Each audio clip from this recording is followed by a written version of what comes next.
L'occlusion intestinale, comme son nom l'indique, c'est l'interruption partielle ou totale du transit intestinal. Elle touche environ 40 personnes sur 100 000 chaque année, principalement des personnes âgées.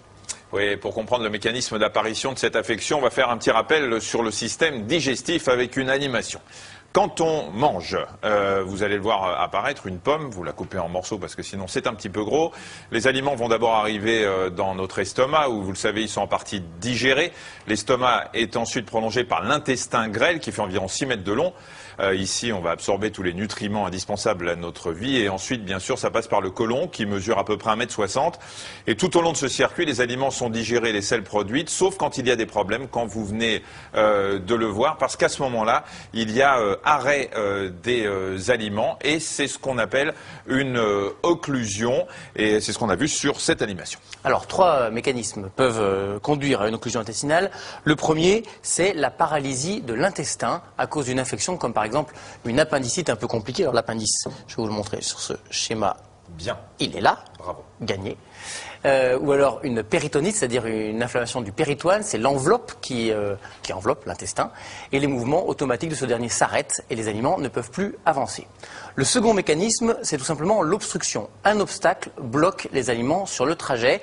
On va regarder un deuxième schéma, celui-ci là, que je vous entoure.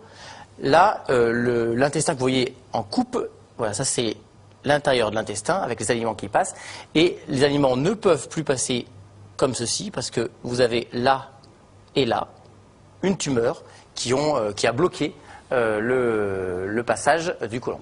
Voilà. Alors il y a d'autres mécanismes qui peuvent intervenir dans une occlusion. Il y a par exemple la torsion de l'intestin. Alors je vous ai pris quelque chose de très sympa. Voilà, c'est un morceau de tuyau d'arrosage pour qu'on comprenne bien. C'est quoi une torsion? Vous savez que l'intestin, il n'arrête pas de bouger dans l'organisme. C'est ce qui permet aux aliments et aux selles d'avancer. Et parfois, il va se tordre sur lui-même. Alors là, il est bien évident que quand il se tord un petit peu trop, les aliments ou les selles ne peuvent plus passer. C'est une occlusion. C'est ce qu'on voit ici, Michel. Je me permets. Voilà. Ici, c'est sur ce schéma.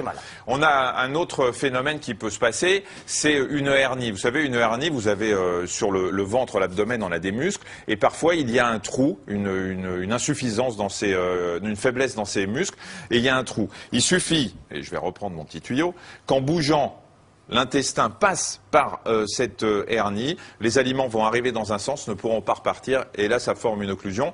Et c'est exactement le même principe qui se passe quand il y a une bride. À chaque fois qu'on va opérer dans l'abdomen, il se forme une sorte de cicatrice. C'est une bride, et vous la voyez ici, la bride, c'est ce que Benoît vous a entouré, c'est ce qui est en blanc ici. Il suffit, comme vous le voyez là, qu'un petit morceau d'intestin passe pour que ça se bouche. Et c'est de loin la forme d'occlusion la plus fréquente. C'est même un véritable enjeu de santé publique parce que chaque personne opérée du ventre peut, un jour ou l'autre, faire une occlusion sur cette bride. Il faut savoir que l'occlusion intestinale est une véritable urgence médicale qui nécessite une hospitalisation extrêmement rapide et parfois la seule solution pour lever l'occlusion, c'est d'opérer.